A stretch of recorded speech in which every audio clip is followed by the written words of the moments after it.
The dilemma for any of us that have some kind of an awakening about how we don't fit here and don't fit there and have to create something is how do you get the money, not sell out, maintain your integrity, and do good work?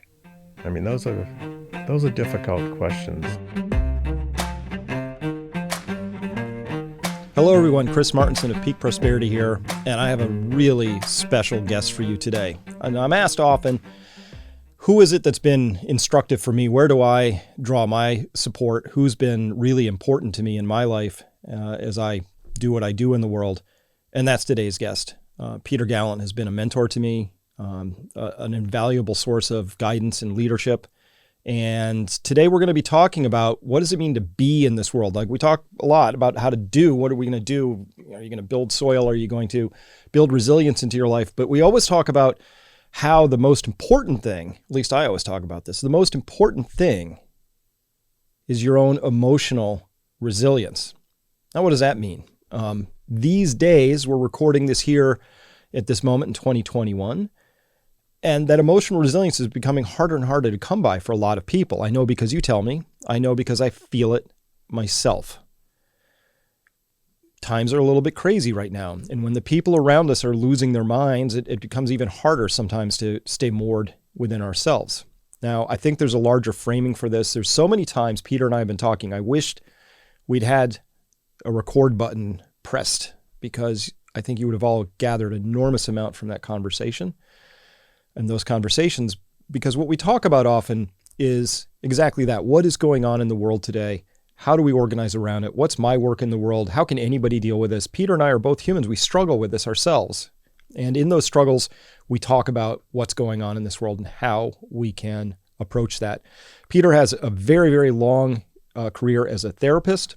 He's a very astute observer. I think you're going to get a lot out of this conversation. He's had a pretty wild and varied career in life. He's a very interesting person. So with that, can't wait to have this conversation.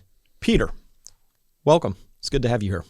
Thank you. Yeah, it's really good to be here and to see what you're up to. I've been talking about this with you now for a few years, and this is my first view of the farm, the effort, the people.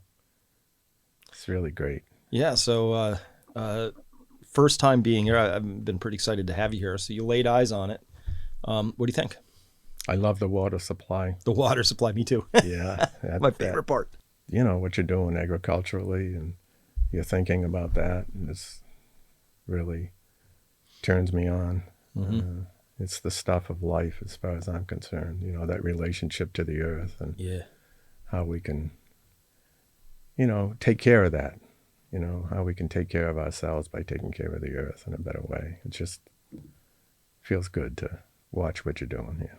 Thanks. Speaking, I mean, we all mature and grow into our care of the earth. I remember I killed a lot of things as a boy, and then I remember the day clearly when that shifted for me. I made slingshots out of whatever I could. I'd perfected the whole thing. I was using the rubber tubing, the surgical tubing, making these little clay balls that would really fly straight. And I remember a chickadee flew up in a tree and I just nailed it. And it died slowly. It flapped upside down, clinging on. I cried. And I remember that was like the moment where that went away for me. Mm-hmm. Let's talk about your background. You started out as a fisherman, right?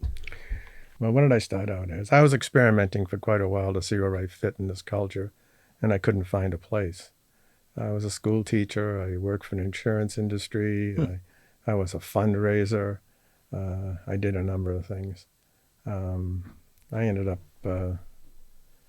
going back to graduate school and then working at a college where I was assistant director of the counseling center, and I get into psychological testing, and I thought that was where I belonged, that I get a doctorate in that and become a psychometrist, and I found that all collapsed on me when it's kind of the mismeasurement of man thing.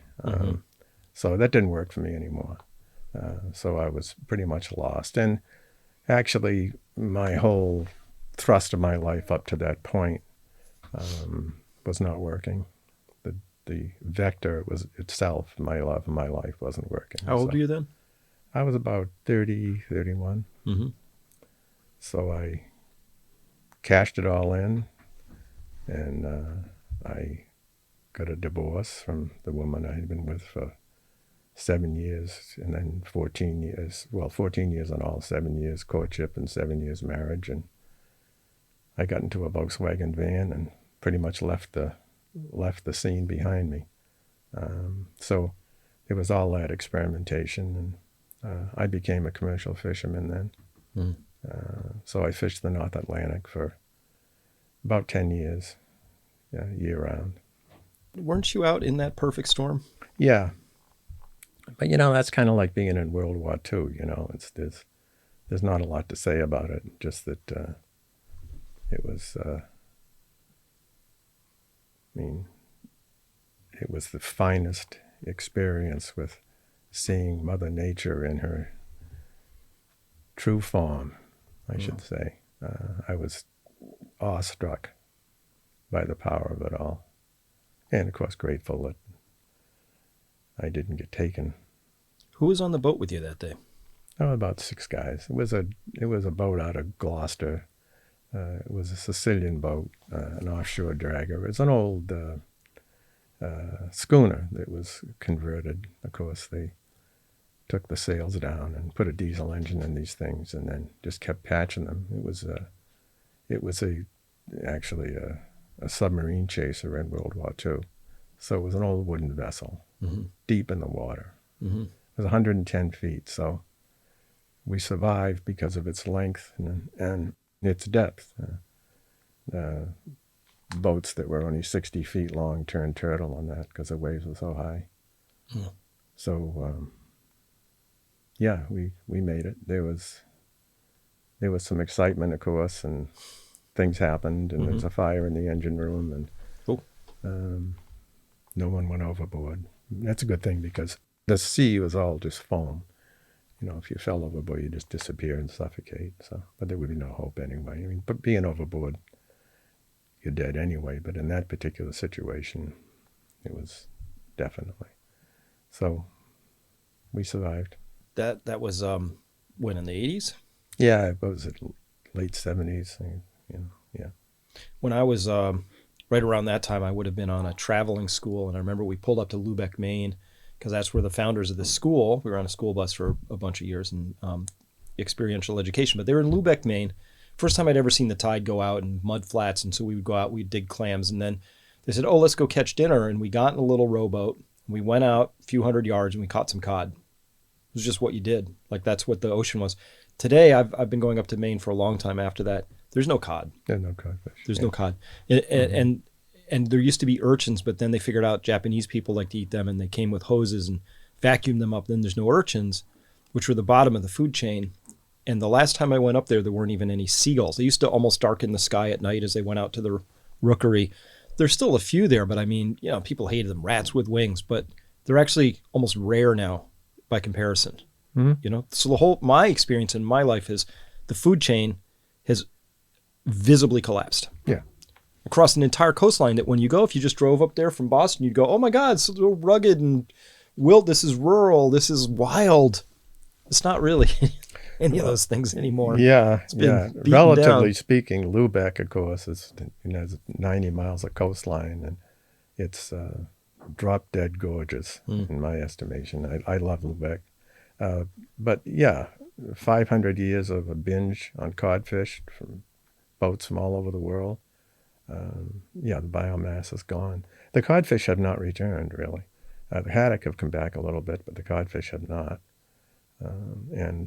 The whole structure of the ocean is completely different. You know, the lobster fishery is surviving up until now. You know, But that's a commercial farming operation, right? That's Because right. they go out and they harvest herring and they bring them in, and then they feed the lobsters. They let all the females go, right. and the undersize. So it's a farming operation. Yeah, it's more an than aquaculture operation, Yeah, and people don't that's how I see it. understand. There's not a lot of support for it other than finding new sources of bait, because the herring are in short supply as well. So we're using other sources of bait for that. The price is up with lobster, and things are still going strong in some of the offshore islands that I hang around occasionally. But it's an illusion. I'm old enough that I see enormous changes in the world, right? And I was nature boy because I found I preferred being outside to inside. That's the era I grew up in. If I was ever inside, my mom would find stuff for me to do, so I wasn't inside, right? And so because of that, because I was outside, because we didn't have screens and I was bored, I spent a lot of time just observing and becoming part of things. So in my boyhood, I always knew where if you said, let's go catch a toad, it wasn't like a toad. I knew where specific ones were. Under that rock is the big one. Like I had this sense of place, and it's so gone now. We live here on this beautiful place in Chester, Mass. It's very rural. I haven't seen a single turtle since I've been here. I mean, there's some sliders and some ponds, but I mean, no wood turtles, no box turtles, right? This is a completely wild place. They should be thriving here, but they're gone because something has happened. Was it too many got squished on the roads? Is it there's estrogenic, hormone disruptors in the water? We don't know. But I can tell you in my own life, I've seen a vast erosion. And so somebody who's just coming into life right now wouldn't know that because of that shifting baseline phenomenon, right? And I'll bet you the person who's a generation older than me back there would have like their baseline would have been visibly higher. And I don't even know what to do when I read about the accounts in Maine where they would say back in the 1700s that you could walk across the bay when the cod came in to spawn. Like it was just that thick. I can't even imagine that. Yeah, I grew up on a peninsula where the pollock run was a major event, and then we could go down to the rocky beach and with a heavy stick and wade out into the pollock and club them and stun them and throw them up on the beach. That's where we went fishing. With a club. Yeah. Yeah. Yeah. So that is completely gone. The idea of abundance in the time I fished, the word environmentalism was just being born. There was no real sense of scarcity, and there were no regulations essentially. So, 10 years commercial fishing. Did you have a moment, your own chickadee moment, where you're like standing, thigh deep in cod, saying, "What the hell am I doing?" Oh, sure. Yeah, it happened near the end of it. I was offshore sword fishing and with a good friend of mine who owned a boat, and we were both sitting on the back deck on a beautiful night. We had swordfish in the hole, and we were, about 3 days offshore. No single sideband radio. We had a tin boat up on the overhead for emergency, which was useless. But it was the days when the excitement was built into the risk, and we just kind of looked at each other and said, "This is over. We're not going to do this. We can't do this anymore." We had already stopped long lining. We were just harpooning because it was more selective. And we didn't want to use airplanes. So we were essentially putting ourselves out of business. And then we finally had to just recognize that we can't do this anymore. Just because the fish weren't there? No, because we couldn't do it anymore. There were still swordfish there. There were good-sized swordfish. But the jig was up with us. See, that you have to steel yourself to do that, to stand on the deck and cut the throats out of codfish or to kill swordfish. You really have to shut down part of your humanity to be able to continue to do that.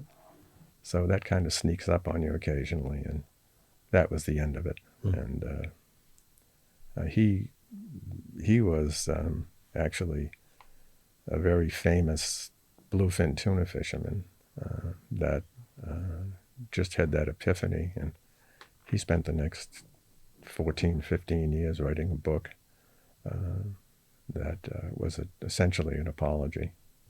So, and I was part of that awakening. An apology to who? To the fish? To the fish and to the world, for that pursuit. He was kind of a maniacal pursuit, nothing that came between him and the killing of the next fish. Those are the ones that they have to shut down all kinds of things to be able to do that. Yeah. Yeah, because they're magnificent, magnificent fish. I mean, to take one and to not have complete reverence for what's happening. And just the reverence, of course, is something you can't hold when you're doing it. So what happened to me was that one of my jobs was to, with a gloved hand, grab a hold of the swordfish bill when it was on the deck and saw it off, because it's when it comes aboard, it's the live swordfish bill is capable of hurting you. It's sharp, so it saw it off. So I would avert the eye of the swordfish when I did that. I didn't want to look into the eye, but one moment, a big swordfish eye, they're deep feeders, they have this bulbous eye. It caught me, and I had imagined that it would be retaliation, some kind of an aggression, some kind of a moment where I'd recognize that I was doing something wrong. But what I saw was a moment of complete surrender, in that I can't even explain what it was, but I was the aggressor, and it was just trying to survive for its life. But there was not anything but love in there, in that eye. It was pure love. I don't know how else to say it. And it was a moment where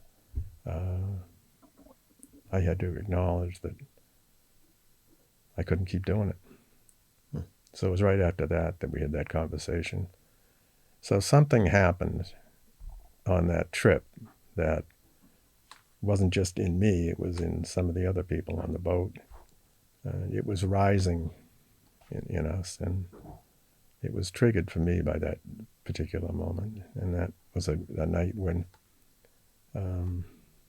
what happens when you're looking for a thermocline when you're setting a swordfish long line. It's the migration of the Gulf Stream. And you're trying to set the hooks on the leading edge of the Gulf Stream, and they float. A long line with balls, and they float. And if you miss that leading edge by just a little bit, you'll catch sharks, because they hang in back of the swordfish. And when the swordfish go through the herring and cut them up, the sharks won't engage with the swordfish, but they'll hang back and clean up the mess. And we caught a lot of sharks. So we were a day and a half just taking sharks off of hooks just to save the gear, which was, a bloody massacre, essentially. There was not a market for the sharks. Mm-hmm. So that incident in the swordfish eye, and that was pretty much the end of my fishing career. Then what happened? I got a Volkswagen van and went to the wilderness in Oregon and did an internship in growing pot. I mean, I got taught by some of the finest pot growers. Mm-hmm. The Berkeley dropouts that were squatters in the Cisco National Forest. And then later on, those same people moved to Washington State, and I spent some time there in that community. They pretty much owned a mountain and hired their own school teacher and put a big iron gate down. I loved them all. I loved what they were about. They couldn't participate in the culture, and they decided to create their own. And, they were modern-day outlaws. Even then, they were looking to walk away, in essence, like the culture was not nourishing. Oh, no. Reagan was in charge. They called him Reagan at the time. Mm-hmm. And he was sending the National Guard out to eradicate that whole culture. There was a raid up there, and they shot the farm animals and hauled people off to jail and shot the tires out of the vehicles and things. So it was war. And what was the complaint of the government, that they just weren't following the rules? Well, it was a whole hysteria about pot, for one thing. I mean, of course, that just carries over. But the real complaint was that the ranchers down in the valley of Washington were trying to train their sons to be ranchers. And when their sons got wind of the fact that the hippies in the hills were building houses out of the money that they made selling pot and then going to Mexico for the winter, it was hard to keep them down on the farm. So when they started getting involved in that culture, then the National Guard got involved in eradicating it. So it was that political process that really did it. And maybe some sense of I mean, we have this story we tell ourselves in this country, that shining city on the hill, we're freedom. We're about freedom. We really promote freedom, but not really. No. If you say I want to actually live separately from this free culture, the culture pretty much says no to that stuff, right? We have a lot of examples of that. Yeah, that wasn't just then. Now, even in Florida, you can't, if you have a solar panel, you have to be hooked to the grid. Mm-hmm. It's against the law to live independently of the electric company. So, I mean, these are the kinds of things that are just kind of built into the system that we tend to ignore. You know? Well, isn't that crazy, Macon, when you have a narrative that says we're all about freedom? People Mm-hmm. admire us for our freedom, but when you scratch at that even a tiny bit, Mm-hmm. that's not the actual reality. Mm-hmm. Mm-hmm. I, as much as I like my town government and I love it, I rent my house from them. Right? I own Mm-hmm. it, but I mean, I'm renting Mm-hmm. here. Mm-hmm. Mm-hmm. And if I somehow fell off of my money wagon, I would lose all of this because I couldn't afford the rental costs. Right. That's right. Yeah. Yeah, and I think that kind of fear is built into every generation coming through. And that's how you keep them down on the farm. I mean, it's just the way it works. You know? So somewhere after the van and the mountain, the Pop Mountain, you became a therapist, Mm-hmm. and you worked with addiction treatment for a while. Mm-hmm. Take us through that part. I mean, how did you end up in like where was your moment where you said therapy is for me, and how did you go about practicing that? Well, I was trained as a therapist before I had the job at the college, and then I just dropped out. So all of this experience was during that time. Yeah, there was a moment. I had a 2-year-old child, and I was trying to make a decision. I was back in Massachusetts at my house down in Newbury, trying to make a decision about whether my people lived out in Washington State up on the mountain and I should go back there and participate in that, or find a job. 2-year-olds kind of force those decisions Yeah, sometimes. but I was pretty unemployable. I didn't have the right attitude. I had escaped, and I was just not a good candidate for recapture. So it was a very stressful time. And then a sister of mine said, "I'm going to an AA meeting tonight. Do you want to try it?" And my reaction was, "Who, me? Really? Why would I want an AA meeting?" She said, "Well, just give it a try." So I was desperate enough. I had bottomed out, and I knew I was in trouble, but I didn't know it had anything to do with alcohol. So I went and immediately identified with what they said was going on with them. Mm-hmm. That was me. And I stopped drinking. And that was 40 years ago. So when I stopped drinking, I had to find a way to get the money, since I wasn't going to be an outlaw anymore. Mm-hmm. I wasn't going to be a smuggler. I wasn't going to be a pot grower. I wasn't going to do any of that. So that started me on I got a job on the night shift in Gloucester where I was a fisherman. And oddly enough, my job then was, I don't think I had talked to people like that for many, many years that worked there. Straight people that actually went to work and had a life and raised their children and did all that. I was out there. So I got reintroduced to what the culture was like, the culture that I was born into. And I found that that they had not made a diagnosis of alcoholism ever on the psychiatric unit. So I was on the night shift, and my job was to keep people from killing themselves. And I was bored, so I started interviewing people. And I was learning a lot about alcoholism. I was devouring everything I could find about it for my own education. So I started making notes in the charts, and it riled the psychiatrists to a place where they were arguing with me about that. What kind of notes? Well, I was identifying alcoholism, and they weren't diagnosing it as such. So essentially, I was arguing for them to change the diagnosis so we could treat it properly and stop giving them medication. Mm-hmm. So that went on for about a year, and then I asked if I could get a van rather than standing here around here trying to make sure people didn't kill themselves. I wanted to load half of them, at least on the unit, into a van, take them to an AA meeting, and they all started getting better. So that was the birth of a addictions treatment program. So I started working days, and we had a viable addictions treatment program. I opened an outpatient department. We had about, I don't know, 10 therapists working, and it was what the city needed. It was alcoholism, heroin addiction was running rampant at that time. Mm-hmm. So it really took off. So I had to learn about alcoholism and treatment. I went up to the Meadows and studied the PMLD and took some other trainings, and it was a great time. I did that for 7 years. And then I went into private practice. So many of those people that were in that system became long-term clients of mine, mostly men. Mm-hmm.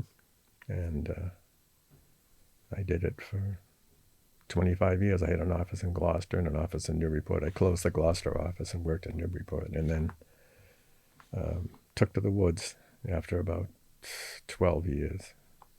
And that was Stone Oak. I think that's when I met you. That's when we met, yeah. Yeah. And so Pam and I, my wife, we saw couples out there.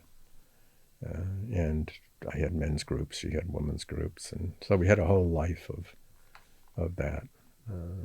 In kind of a general practice. And I got tied into the Shalom Treatment Center, and that was a great stimulation for me in my practice. And for my audience, this place you lived out in the woods called Stone Oak was, most people would recognize as a highly resilient sort of facility, right? So you have your own water worked out, your own electricity worked out. It was way out. Way out. Yeah, it was 2.5 miles off the road. A poorly maintained dirt road, I might mention. Yeah, it was an old logging road. Yeah. So you were off grid and all of that way before it was like a current thing. But I think that harkens back to your time in Oregon and then Washington, possibly. That was in my bones at that point. Yeah. So, but I had this, the dilemma for any of us that have some kind of an awakening about how we don't fit here and don't fit there and have to create something is, how do you get the money, not sell out, maintain your integrity, and do good work? I mean, those are difficult questions. And I had to wrestle with that for a long time. And I came up with that we could live close to the land, raise a lot of our food, and operate from that platform so that life itself became an art form. Doing stonework and raising food and learning how to love and teaching people as best we could about loving. Now, when I first met you, it was in the context of my prior marriage was in the process of falling apart, and my then wife, Becca, and I, she'd recommended maybe we should go to couples therapy, and I was kind of resistant, but you won me over right away because the first thing out of your mouth when we sat down, so Pam's over there on Becca's side, you're over here on my side, as it were, so it's balanced. It's not the two of us against one person, which is a weird dynamic, I think, possibly. And you said, just to get something clear, I'm not here to save your marriage. Did I say that? Yes, you did. Okay. You said, we're here to put your cards on the table, and if you have a hand that can be played, let's play that hand. Immediately, that was the right answer for me in that moment, because it has to be how it is. Yeah. Yeah. Yeah. Marriage is not the client. Mm-hmm. Marriage is not the client. Yeah. I mean, personal development is the client. I mean, I had a bias against marriage because I think it militates against personal development. Anyway, that's the contract that you sign when you get married in a conventional sense. And I had to wrestle with that in my own life, that I felt really badly about breaking that contract, but developmentally, we were going in different directions for a long time. And I had no choice, but I had to suffer the consequences of not being supported at all in that, in the culture I was living in. So I had to leave that whole culture behind and find a new way of life. And that was Stone Oak was part of the expression of that. Yeah. Well, I mean, isn't that always the case that if you are ready to go to another layer of development, you have to leave a lot behind sometimes. Yeah. You got to blow things up, Yeah. right? It takes an enormous, I can remember still acutely dodging away from the idea of divorce in my own life because when I looked forward into it, I'm like, oh, and it's, let me be clear, it's a shit show, right? Mm-hmm. There's details and there's this and Mm-hmm. it's not easy and it's very disruptive and all of that. But still, if you want to grow and you want to move ahead in a new direction, you got to go through that, Mm-hmm. right? You have to do that. So Mm-hmm. that's something I wrestled with for a long time. Mm-hmm. Mm-hmm. But then over time, you became involved to discover I'm really a very mission-driven guy, and I got a lot of things I want to do in this world. And I found that your way of approaching, how would I describe it? It's kind of like you have a really no bullshit way about it. It's like, here's your experience, here's what you've seen. You can either do this or do that. It was just very clear, even if I didn't know what's like the answers to it, the questions that you would pose. But I think that's what we need now in this time that we're living in right now. Is like, it's just, can we just be done with the bullshit? Mm-hmm. And so if we strip the bullshit away, like, where really are we in this story? And you're of an age, you've seen the earth go through massive changes. When you were born, I'm going to guess there were maybe 2.5 billion people on the planet. Now there's nearly 8, right? That's unbelievable, right? The pressure that puts on the whole thing. So from a macro perspective, when you look at sort of the world, not US, not politics, none of that crap, from a macro perspective, what's your diagnosis? What are we facing? How do you see it? Well, the trajectory is one of extinction, of course. I mean, how else can you see this? For the longest time, I thought maybe I could at least affect something there. I'm not so sure that's true of me anymore. I've been doing this thought process since the 60s, since the population bomb and all that, that stuff really riled me up. But then I somehow forgot it, but it's roaring back now in my consciousness. So, And why is that? I think now it's almost like we have to figure out what kind of dance we're going to do as we circle the drain in some ways, and that sounds like a very depressed kind of, thought, and it is. But there are, some caveats around that. More and more a compulsion in my life to identify what I love and to pursue it. And that means to identify the people that I'm willing to love fully, and to dedicate myself to that. I want to know where I belong in that sense, who I belong with. I want to know where my water is and my land is. I want to be able to relate to it fully, daily, and love it. So when I say the dance is mostly with my own internal mechanisms so that I can create the chemical processes, neurotransmitters and such in my own body that I want to inhabit it. I want to inhabit my life,